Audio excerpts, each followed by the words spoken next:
নিলাম ছাড়াই ভিত্তিমূল্যে তরঙ্গ পাচ্ছে গ্রামীণ ফোন। নির্বাচনের আগে বিশেষ সুবিধা দিতে নিয়ম ভঙ্গের অভিযোগ। আমরা মনে করি যে আমাদেরকে যদি না দেওয়া হয় তাহলে সেটা মার্কেট কম্পিটিশনের একটা বড় ধরনের ইম্প্যাক্ট পড়বে। কালক্ষেপণ না করে এলডিসি গ্রাজুয়েশনের জন্য প্রস্তুতি নেয়ার আহ্বান গভর্নরের। রপ্তানি কমে যাওয়ার শঙ্কা ব্যবসায়ীদের।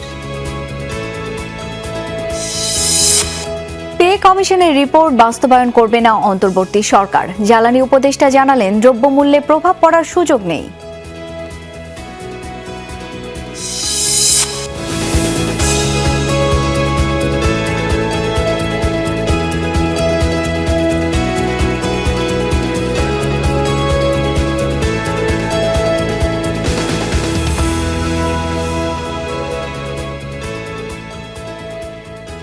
এতক্ষণ শিরোনামগুলো দেখছিলেন।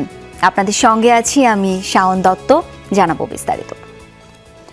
তরঙ্গ বরাদ্দ নিয়ে তৈরি হয়েছে জটিল পরিস্থিতি। চাহিদা অনুযায়ী ব্যান্ডে অন্য অপারেটররা তরঙ্গ না পেলেও গ্রামীণ ফোনকে দেয়া হচ্ছে।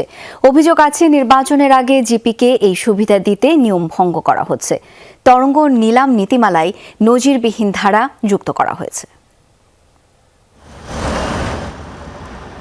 সম্প্রতি 700 ব্যান্ডে 25 মেগাহার্জ তরঙ্গ বরাদ্দের জন্য নিলামের প্রস্তুতি নেয় বিটিআরসি। এই ব্যান্ডে তরঙ্গের জন্য শুরুতে আবেদন জানালেও পরবর্তীতে তা প্রত্যাহার করে নেয় রবি, বাংলালিংক ও টেলিটক।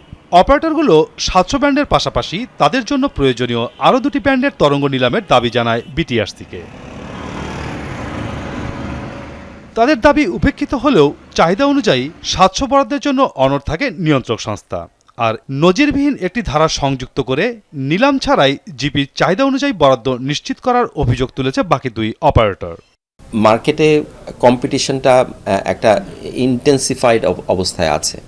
আমরা মনে করি যে আমাদেরকে যদি না দেওয়া হয় তাহলে সেটা মার্কেট কম্পিটিশনের একটা বড় ধরনের ইম্প্যাক্ট পড়বে।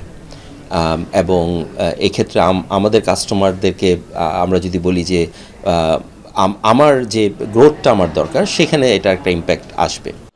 বিটিআরসি জানায়, 700 মেগাহার্জ নিলাম ঘোষণার পর রবি ও বাংলালিংক 850 ও 900 ব্যান্ডের জন্য আবেদন করে।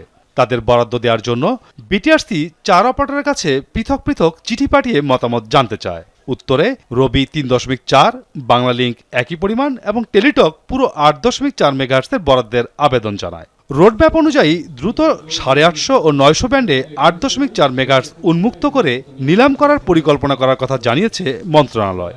এই 700, 800, 900 মেগাহার্জের তরঙ্গগুলো মূলত 4G এবং 5Gর বেসিক কাভারেজ তরঙ্গ। তো যেহেতু আমরা অতিরিক্ত 2G কলের কারণে 800 এবং 900 মেগাহার্জকে উন্মুক্ত করতে পারিনি, সেজন্য আমাদের 700 মেগাহার্জটা গুরুত্বপূর্ণ। বিটিআরসির একটা রোডম্যাপ আছে, সেই রোডম্যাপে বলা আছে কোন তরঙ্গটা কখন উন্মুক্ত হবে। সুতরাং 900 এটা কিছুদিনের মধ্যেই চলে আসবে, তবে আমরা স্টেজ বাই স্টেজ করার চেষ্টা করছি। সেবার মান বাড়াতে গ্রাহক সংখ্যার বিপরীতে অধিক তরঙ্গের ব্যবহার অপরিহার্য। রবি এবং বাংলালিংকের দাবি, অন্য ব্যান্ডের তরঙ্গ ব্যবহারের জন্য তাদের টেকনিক্যাল প্রস্তুতি সম্পূর্ণ আছে। অন্য ব্যান্ডের কিছু স্পেকট্রাম আছে, সেগুলো আমার বেশি প্রয়োজন, যেহেতু আমার ইকুইপমেন্ট রেডি আছে। আমাকে যদি সেগুলো অ্যালোকেট করা হয় তাহলে আমি কিন্তু ইমিডিয়েটলি আমি সেগুলো এক্সপান্ড করতে পারবো। কিন্তু আমি যদি এখন 700 নেই, আমাকে স্পেকট্রাম পাওয়ার পরে ইকুইপমেন্ট ইম্পোর্ট করতে হবে, সেটাকে আমার 19,000 সাইটে রোল আউট করতে হবে। It will take 2 to 3 years anyway. BTRC জানায়, আন্তঃমন্ত্রণালয়ের দীর্ঘ প্রক্রিয়াগত জটিলতার আশঙ্কায় 700-র সাথে সাথেই অন্যান্য ব্যান্ডের নিলাম করা সম্ভব হয়নি। Masuduzzaman Robin, Jamuna news, Dhaka. LDC graduation আর উন্নয়ন এক সুতায় গাঁথা। উন্নয়ন বাড়াতে হলে গ্রাজুয়েশন করতেই হবে। উত্তরণ প্রক্রিয়া 2026 বা পরবর্তী সময়ে হবেই। ইন্টারন্যাশনাল চেম্বার অব কমার্স আয়োজিত সেমিনারে এমন মন্তব্য করেন governor doctor Ahsan H Mansur. এ সময় তিনি কালক্ষেপণ না করে সবাইকে প্রস্তুতি নেয়ার আহ্বান জানান। ব্যবসায়ী নেতাদের শঙ্কা, এলডিসি গ্রাজুয়েশনের কারণে বছরে 14% রপ্তানি আয় কমে আসতে পারে। উৎপাদন খরচ বাড়ার পাশাপাশি বিশ্ববাজারে বাড়বে প্রতিযোগিতা। বড় ধাক্কা লাগবে ওষুধ ও পোশাক খাতে। আলোচকরা বলেন, এলডিসি উত্তর উত্তরণ হলে উন্নয়ন অর্থায়নের গতিশীলতায় পরিবর্তন আসবে। স্বল্প সুদে বৈদেশিক অর্থায়ন ধীরে ধীরে কমে গেলে দীর্ঘমেয়াদী তহবিলের ব্যয় বাড়বে। এর ফলে চাপ তৈরি হবে ব্যাংক খাতে। অবকাঠামো উন্নয়ন, দীর্ঘমেয়াদী প্রকল্প অর্থায়ন, অগ্রাধিকারপ্রাপ্ত ও উৎপাদনশীল খাতে ঝুঁকি ব্যবস্থাপনা নিশ্চিত করতে তদারকি কাঠামো জোরদারের আহ্বান জানান ব্যবসায়ীরা। এলডিসি উত্তরণের পর বৈশ্বিক বিনিয়োগকারীদের কাছে বাংলাদেশ মধ্যম আয়ের অর্থনীতি হিসেবে বিবেচিত হবে।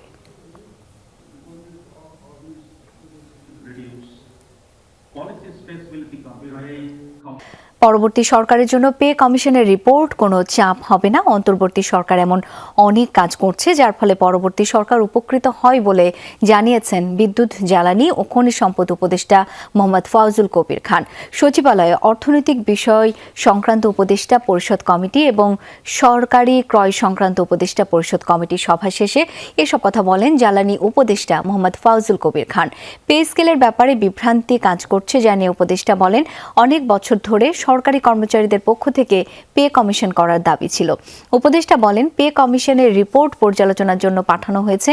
অন্তর্বর্তী সরকার যেহেতু আর অল্প কয়েকদিন আছে, তাই এই ব্যাপারে এখন আর কোনো পদক্ষেপ নেওয়া হবে না বলেও জানান উপদেষ্টা ফাউজুল কবির খান। পে কমিশন করা হয়েছে, পে কমিশনের রিপোর্টটাই শুধু দেওয়া হয়, এটা কিন্তু বাস্তবায়নের কোনো সিদ্ধান্ত এখন হয় না। তো সুতরাং এই অন্তর্বর্তী সরকার যেহেতু আর মাত্র 15 দিন আছে, এখন আমরা এই ব্যাপারে কোনো পদক্ষেপ গ্রহণ করব। বাস্তবে সময়টা কোথায়, যে এখন তো কোনো একটা কমিটি করা হয়েছে এবং কমিটি সেটা এক্সামিন করবে। পরবর্তী সরকার তো is free to do anything, না এতে চাপ হবে না। বিশ্বব্যাংকের অর্থায়নে পরিচালিত 29টি প্রকল্পের ক্ষেত্রে 4 থেকে 6 বছরের গ্রেস পিরিয়ড শেষ হলেও গৃহীত ঋণের $193 কোটি এখনো ব্যবহারই হয়নি। ফলে অনেক প্রকল্প শেষ হওয়ার আগেই ঋণ পরিশোধ শুরু হয়ে যাচ্ছে, যা ঋণ শোধের ব্যয় বাড়ানোর পাশাপাশি সরকারি কোষাগারের উপর অতিরিক্ত চাপ সৃষ্টি করছে। অর্থনৈতিক সম্পর্ক বিভাগ ইআরডির সাম্প্রতিক পর্যালোচনায় উঠে এসেছে এমন চিত্র। আরডির প্রতিবেদনে আরও বলা হয়েছে, একাধিক বড় প্রকল্পের ক্ষেত্রে গ্রেস পিরিয়ড শেষ হলেও এখনও বিপুল অঙ্কের ঋণের অর্থছাড় হয়নি। বিশ্বব্যাংকের বোর্ড সভায় অনুমোদন পেয়েছে এমন কয়েকটি প্রকল্পের ঋণ চুক্তি করাও এখনও সম্ভব হয়নি। ইআরডি জানায়, বিশ্বব্যাংকের বেঁধে দেয়া অর্থছাড় না হলে মেয়াদ বাড়ানো যায়, কিন্তু গ্রেস পিরিয়ডের মেয়াদ আটকে যায় সেখানে। ফলে স্বল্প সুদে অর্থায়নের সুবিধা স্থায়ীভাবে কমে যায়। গ্রেস পিরিয়ড মিস হলে সুদের হার কম থাকলেও বিশ্বব্যাংকের সুবিধার একটি বড় অংশ নষ্ট হয়ে যায়। আগাম কিস্তি পরিশোধ রিজার্ভের উপর চাপ বাড়ায়, উন্নয়ন ব্যয় সংকুচিত করে এবং দীর্ঘমেয়াদী ঋণ টেকসইতাকে দুর্বল করে। এসব প্রকল্পের মধ্যে রয়েছে western economic corridor and regional enhancement প্রোগ্রামের প্রথম ধাপের অব্যবহৃত $444.64 মিলিয়ন, ঢাকা স্যানিটেশন ইমপ্রুভমেন্ট প্রকল্পের $144.18 million, operation for supporting rural ব্রিজেসের $152.39 মিলিয়ন সহ আরও কিছু প্রকল্প। আগামী শনিবার পর্দা নামছে ঢাকা আন্তর্জাতিক বাণিজ্য মেলার। মেলা প্রসঙ্গে জানবো, সহকর্মী জয়নাল আবেদিন জয় এখন যুক্ত হচ্ছেন। জয়, এখন তো সর্বত্র নির্বাচনী আমেজ, মেলায় কেনা বেচা কেমন দেখছেন? শাওন, আপনি যেমনটি বলছিলেন, আগামী শনিবার অর্থাৎ 31শে জানুয়ারি 30তম ঢাকা আন্তর্জাতিক বাণিজ্য মেলার এবারের আসরের পর্দা নামতে যাচ্ছে। সেই হিসেব অনুযায়ী আর মাত্র 4 দিন বাকি রয়েছে এবারের আসরের।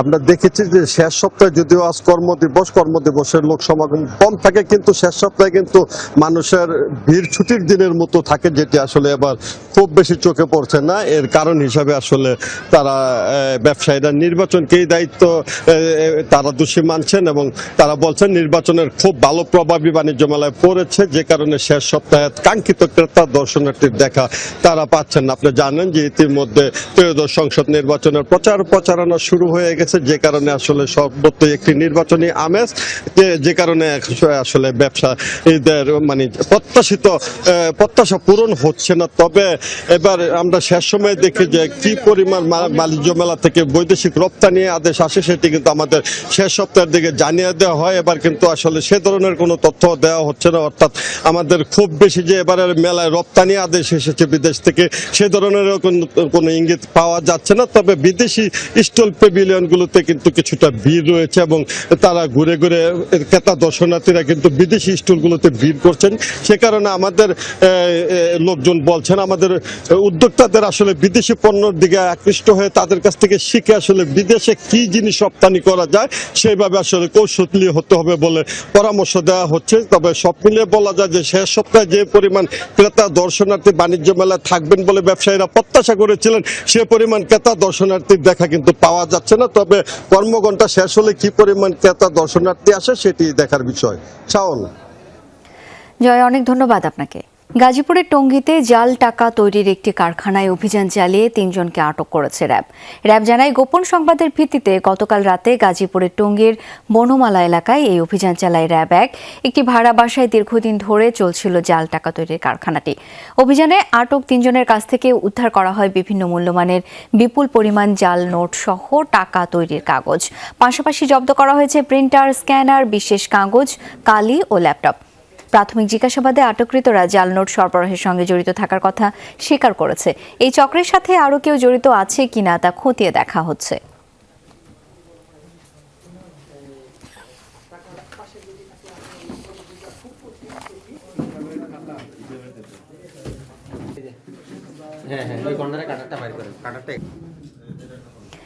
গোপালগঞ্জে জনপ্রিয়তা পাচ্ছে ভাসমান বেডে ফসল উৎপাদন।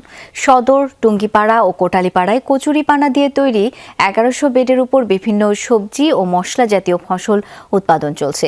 কীটনাশক মুক্ত এসব সবজির চাহিদা বেশি থাকায় ভালো দাম পাচ্ছেন চাষিরা।